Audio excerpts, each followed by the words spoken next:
If there was a way you could take a losing lottery ticket and turn it into a winner for yourself, would you be interested?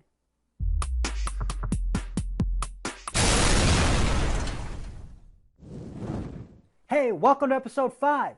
Last episode we learned about that frustrating fitness fallacy of the answer and how it brings us into that dieting cycle of despair. You know, essentially it's like buying a lottery ticket and hoping this one's going to answer our problems. Well, as promised in the intro there, we are going to learn how to take that losing lottery ticket and begin to give it a little workaround and helping it work for ourselves. So, before we get going, how about a little pop quiz? Not ready? All right.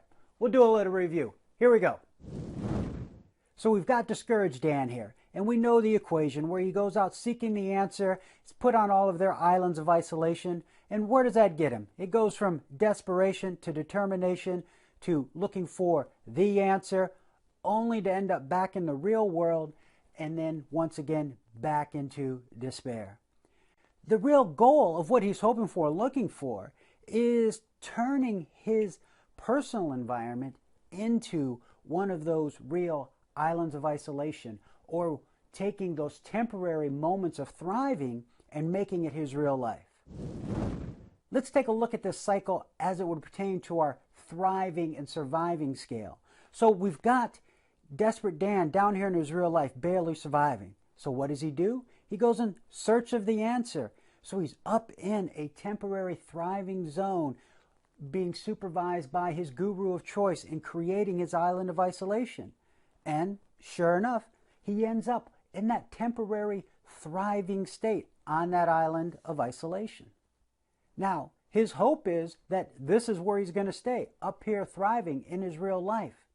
But my question is, how does he go from his island of isolation back to his real world scenario?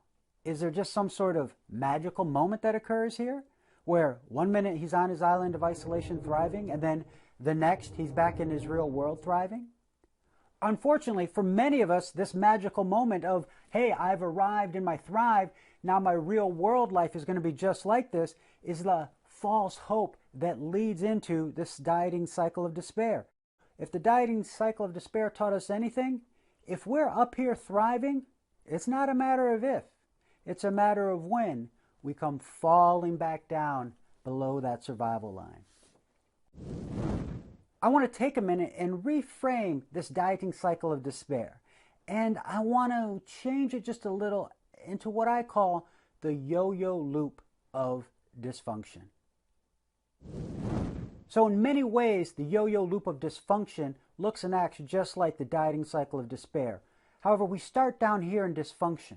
When we're in dysfunction, we've put on weight, we're in pain, whatever the case may be, we go looking for a therapeutic. We say, hey, I want to get out of this dysfunction. So we go in search of the answer. That answer gets us out of that therapeutic state above the survival line, and sometimes it may get us all the way up to the thrive. Many times it doesn't, but it gets us out of the survive. And that's what the therapeutic does a great job of doing, of getting us out of a particular problem. It gives us an answer, not the answer. So unfortunately, fad diets do a great job of creating a temporary environment that allows us to thrive, but they don't do what we're hoping they do, and that is teaching us how to create a thriving environment for our real life on an ongoing basis so that we can stay in a thriving environment. So if we're going to break this dieting cycle of despair and get out of this yo-yo loop of dysfunction, what we're going to have to do is two important things. The first thing that we're going to have to do is get rid of this mindset of being in search of the answer and all of the hope and promises that it's filled with, that somehow we're going to go from this thriving environment and then miraculously jump back into our real lives and everything is going to be peachy keen. And what we need to do then is we're going to replace that old island of isolation and hope mindset with a new problem-solving and solution-focused mindset that gleans the needed wisdom from all the answers we've collected and then molds them into the solutions we need to create a thriving environment. And then from there, we add on new tools, new resources, new mindsets. And that way, we end up with what it was we were looking for in the beginning. And that is taking our real life and transforming it into an island of isolation so that we're thriving on an ongoing basis.